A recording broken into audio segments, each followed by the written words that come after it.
What a night in Europe today. No Martinelli, no Gyökeres, no Odegaard, no Zubimendi, no problem. Arsenal run 3-0 winners against Slavia Prague, a very tricky opposition in the Champions League. Saka opened it from the spot and Merino added in two brilliant goals. Hey, we're not just about set pieces, right? Total midfield dominance. This was depth, this was discipline, this was control. Let's get into our three ups and our three downs and why Arsenal might just show why they could go all the way in the Champions League.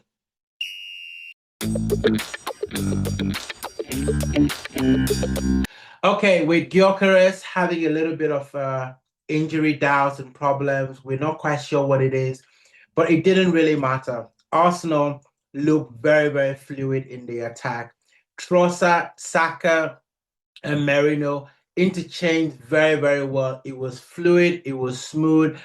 And you know what? We've got practice with this. And sometimes, when you have a little bit of disappointment, like Arsenal did last season, with having all of the forward players injured, it allowed Merino to have a lot of practice playing at the number 9 or the striker for Arsenal.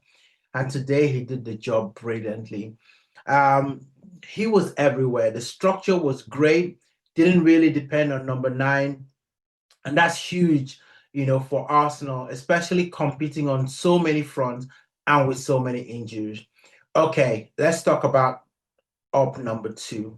It's got to be Merino. Merino, for me, absolutely incredible. So looking at his shots, he had 100% shot accuracy, 3 out of 3, 87% pass completion, 9 recoveries, and 3 progressive carries. That's just huge.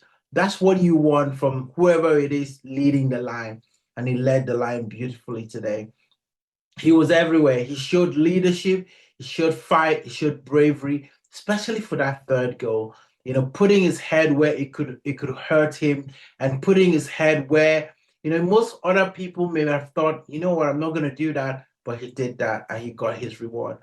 And listen, he's been waiting for a big European night. Listen, it doesn't come any bigger than against Real Madrid, but in this game, he was immaculate. Simply love what he did.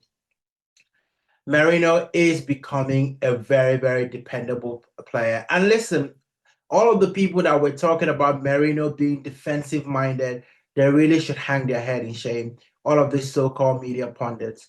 But let's go into our third up. And that for me is Noorgaard.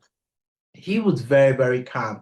I was watching him specifically in this game because we're going to need him, especially with Zubimendi. He can't play every single game. So Christian Noorgaard has to come in, has to slot in, and has to look imperious with no drop in quality. And listen, he made it look effortless today. He had 92% pass accuracy, 8 ball recoveries, 3 interceptions, and led the teams in duels, about 7 duels. What I really loved the most about Christian Noorgaard in this performance was his positioning. He was always positioning in the right place, just between the Slavia Prague players, and just cutting off the transition. Very, very good performance by Christian Noorgaard. And alongside Hincapié, I do need to mention him as well. This segment is just more about Christian Noorgaard, but Hincapié came in and he was great. It's the sign of a strong team when your starters are not around and the backups look like starters. And that's how Hincapié looked. He didn't get trouble at all. And I know Slavia Prague are not the world best opposition, but you want to go in and you want to be competent. So Slavia Prague started with a lot of zest, with a lot of enthusiasm in the first couple of minutes, and they were pressing Arsenal, going at everything. And they were very, very physical. But this Arsenal team know how to win. If you want to play ball, we play ball. If you want to be physical, we can be physical. What an incredible performance in the Champions League tonight. Now, let's talk about the downs. This one was the big gripe for me, and I'm sure a lot of Arsenal fans felt exactly this way throughout the game. Mikel Arteta kept Declan Rice for way too long in the match, way too long. For a referee that was card happy in this game, every single attack or every single error from an Arsenal player or foul from an Arsenal player, was given a yellow card. It felt like we were playing against 12 men on the field. It was just really, really frustrating.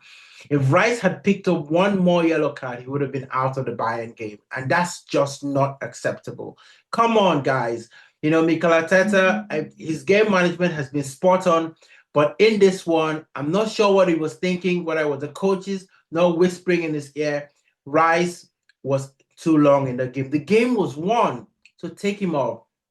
That for me is something that we need to improve, because against better opposition and just a little bit of luck, that referee was looking very, very, was going through the Arsenal players, handing a yellow card. So we're talking about it in our WhatsApp group. Listen, Rice was very, very lucky. He played well, but it was time to take him off. Second thing is the sloppy late moments, right? And especially around the 70th minute, we're giving the ball away a little bit. I know the game was won with his fatigue, and to be fair, Arsenal are playing a lot of games, midweek games, weekend games, and again, we're playing Sunderland on a Saturday, as well, and we're going away from home. So this was the second successive away game that Arsenal had to play. Remember, we went to Burnley to play that game. Then we've gone to Travel Apply. So there's a lot of miles these players are clocking. So maybe it's a little bit of fatigue. So I'll let them off, on that. And then the last down for me, we didn't score from a corner. Unbelievable. We had 9 corners in the game and didn't even make one count. Hey, listen, I know I'm being nitpicky, especially after a 3-0 win, in Europe. But, we're typically good at corners. So why didn't we just make that work? But hey, one bonus thing, though, that I would like to say is Rice's discipline. I have to give him a lot of credit for holding himself, not going into tackles, because he was intelligent enough to see what the referee was doing. But, this referee, if you looked at him funny, he was going to give you a yellow card. So that was a risk, really, that, keeping Declan Rice for very long on the pitch was creating. And we navigated that, and he's going to be available for Bayern. So that's absolutely unbelievable. Guys, 3-0, not our first choice midfield, no recognized striker, but Arsenal still look elite in Europe. Merino was great, Noorgaard was good, and Hincapié was good as well, and Rice had a lot of restraint. Guys, let me know who your man of the match was in this game. I know a lot of people would say Merino. I am tempted to give Christian Noorgaard the man of the match because he kept that midfield team ticking, in a game that was very, very difficult, as well. Guys, are Arsenal the real Champions League deal? Especially in this season. We went very close last season. Is this the season that we go all the way? Let me know what you think. Don't forget to hit that like and subscribe button. I really do appreciate all of you for watching the channel and getting this far as well. Please share this with as many Arsenal fans as possible. I'm trying to build the channel, trying to get to at least 12,000 subscribers.